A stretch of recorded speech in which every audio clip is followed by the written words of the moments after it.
up, win that fight without ultimates.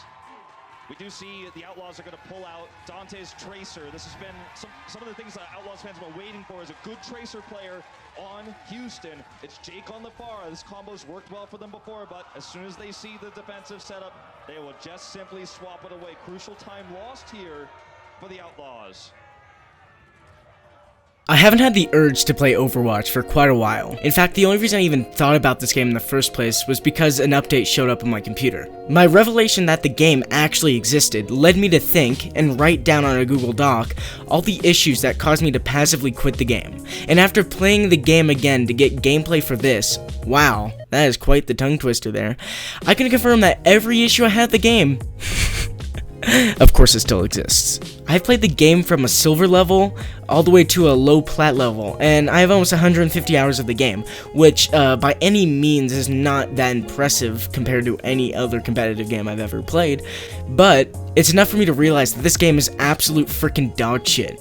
Keep in mind that I'm only criticizing the game at the competitive level, hence the name of, you know, the YouTube video. I really do believe that the foundation of the game is really well done. It's full of creative characters, like, you've heard about freaking how much people suck this game's dick already, okay? Everyone just go, okay? People thought this was gonna kill League of Legends, and now it can barely get top 20 on freaking Twitch.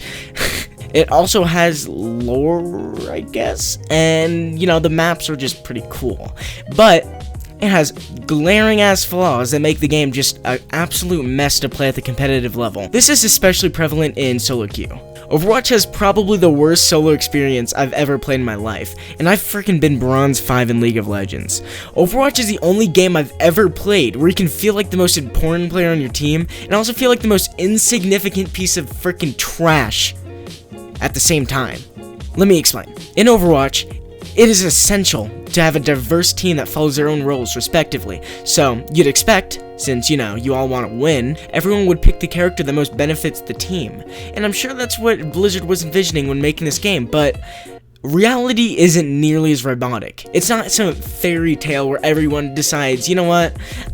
Yeah, I'm not going to play Genji when we already have 3 DPSs. So, what actually happens is you get 2 to 5 DPS players at the same time trying to freaking have a pissing match over who has more gold medals, when in reality they all suck big ass black penis at the game.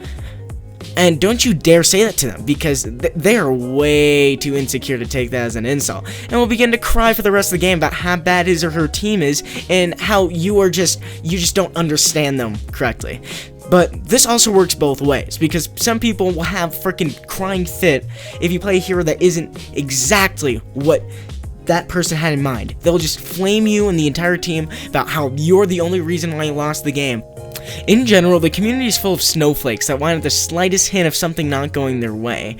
However, I don't really blame them, as it takes only one Hanzo main that is completely brain dead to ruin any chances of winning that you might have had. So, I'm not really that surprised that most of the community thinks people are just out to get them and trying to ruin their game. My main problem with solo queuing in Overwatch is that you don't have enough power single-handedly to win. I've done 50,000 damage as Roadhog before, and still lost the game because of dumbass DPS mains who aren't able to do anything by themselves. Furthermore, communication is also a bitch when it comes to solo queue. The majority of the time, you're lucky to get one person who uses their microphone for more than just to shit-talk the DPS players. That means if you go against a team that actually does team things, as teams do, they can pull off cheesy ass strategies, such as the pirate ship strategy, which works really well in low elos because they just don't know how to deal with that and nobody will ever talk. More notably, GOATs, a team comp that is almost unanimously disliked. Unanimously. There. Easy, and continues to be the most unbeatable strategy in the game because the developers understand this game's balancing about as much as my mom understands hentai. Also, quick note, why the hell do I have to go against people that literally have thousands of hours in this game while I get someone that's playing comp for the first time in their life? Is that supposed to be a fair and skill-based matchmaking system? I don't know, maybe it is. I'm not a doctor, but just a fair bit of advice. don't play Overwatch for a few months after there's a sale, if you're in gold to the plat range, because it will just become a roll of the dice to see how many level 25s you get versus how many level 25s they get, as the primary determining factor on whether you lose the game or win the game. Not only is the solo queue experience bad, I also believe that the game fails to be rewarding to play at the fundamental level. Every competitive game falls under two categories: games where your character gets stronger throughout the game, and games where your character stays the same throughout the game. Games where the character gets stronger are usually more team focused, while games that take a more static approach tend to be more skill focused. Think of League of Legends versus Rocket League, or in real life terms, your penis versus mom coming back from the store. I know there's a lot of mom porn jokes here, but, you know, give me a break, dog. It's 3:21 a.m. right now, and that's really all I can think of. Overwatch decides that it can't make up its goddamn mind, so it becomes both. This allows the game to be easy to pick up and understand due to the lack of items and general scaling mechanics, but comes at the expense of the ability to reward the player for actually being good at the game. For example, in League of Legends, the reason the game is so addictive in the first place and why people are still playing it to this day, including me, is the feeling you get whenever you get far ahead in the game and become a global threat to the enemy team. You pretty much can dick on anyone in the game without even caring.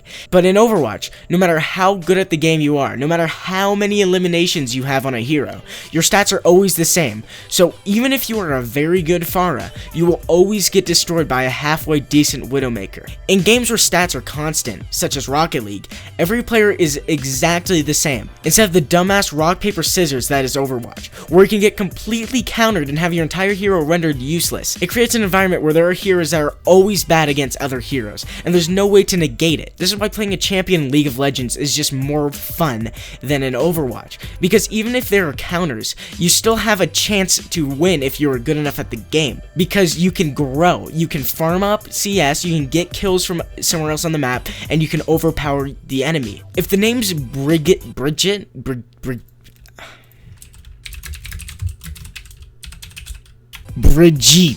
that's how you pronounce that name? Brigitte? What? Okay, so if you ever heard the name Brigitte and Doomfist, then that probably makes you shudder. Unless you've never played this game in your life, main one of these two heroes, or you're one of the developers of the game that doesn't understand the concept of the words fun and rewarding. These characters are what I like to call hard counters in the game, for fairly obvious reasons. Wait, how the hell do you say it again? Wait, hold up. Brigitte, right. Brigitte is considered a hard counter to Tracer, a hero that backlines enemies in general, tries to be distracting, blah blah blah, you know what Tracer does. Before Brigitte was in the game, the way to deal with Tracer was to burst her down before she could run away, or force her to back off for a bit and take advantage that she can no longer help in team fights, and force a fight with her remaining teammates. So it created a very skill-based environment where Tracer had to try her best to survive, deal as much damage as possible, and just be a distraction to the enemy team, while the other team has to try to catch her out. Now, with Brigitte, this is how you counter Tracer. Oh my god, what the heck?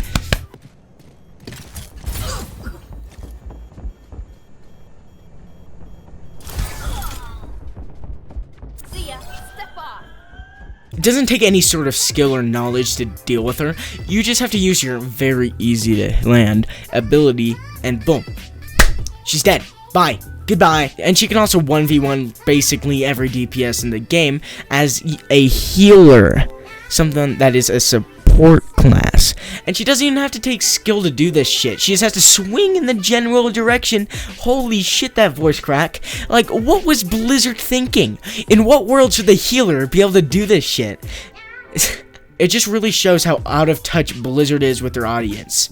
Doomfist is another hard counter because he can 1v1 or even 1v2 any DPS in the game without any effort at all. Also, healers have no way to escape this piece of shit because of his sheer amount of CC and damage. His ult is also impossible not to get hit by if you don't have any sort of mobility, which really just screams skill-based game in my eyes. But Tyler, he requires skill. He's a very difficult character to No, he doesn't. You just spam the same exact combo over and over again until they die.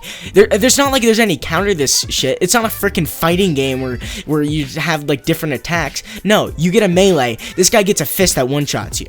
I think Doomfist leads pretty well into my next point, which is the overwhelming amount of characters that are brain dead easy to play, which destroys the entire purpose of a competitive game that's supposed to measure your skill, not how good you are at holding down left click. Out of all the heroes in this game, this many actually require some sort of aim to use, and that doesn't mean you have to like be accurate or anything. That's just aim, where you don't, it doesn't just auto-aim for you. And this many actually need you to be good at the game to be able to play. Why play Ana for a marginal increase in healing speed when you can just play Mercy and do basically the same thing as well as be safer due to her huge amount of movement speed?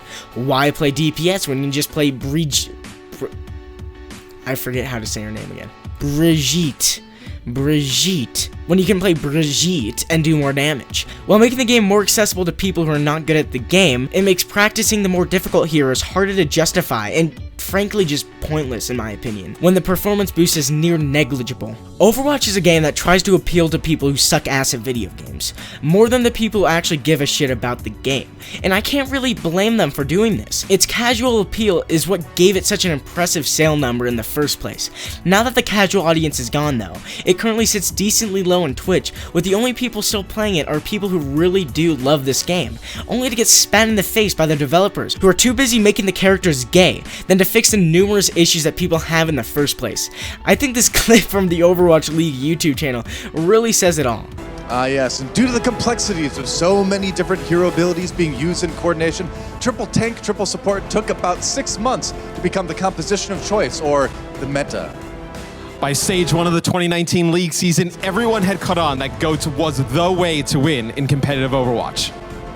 Try as they might, teams that avoided using GOATs were brushed aside by the likes of New York and Vancouver, who'd pretty much perfected the composition.